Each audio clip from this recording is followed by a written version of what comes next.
σε μια αγκαλιά.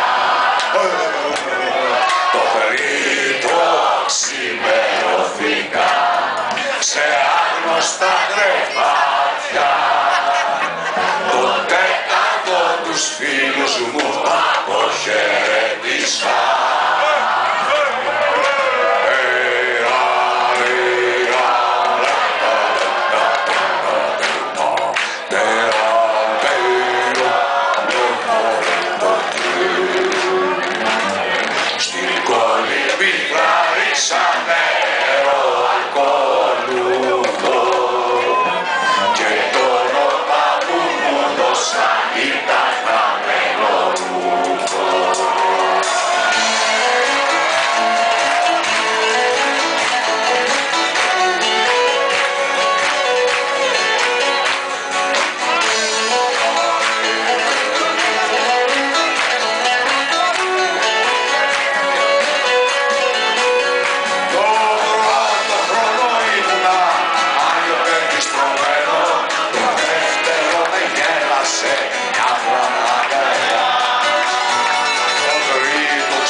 Σε άγνωστα κρεβάτια, το τέταρτο τους φίλους μου αποχαιρέτησα.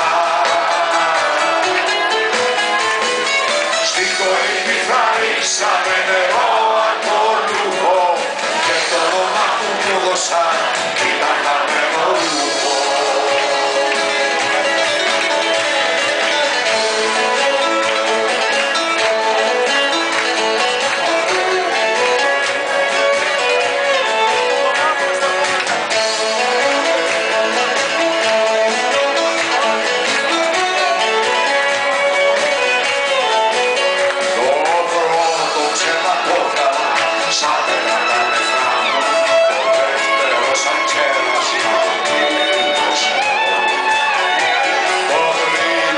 Της άμυσης το πρώτο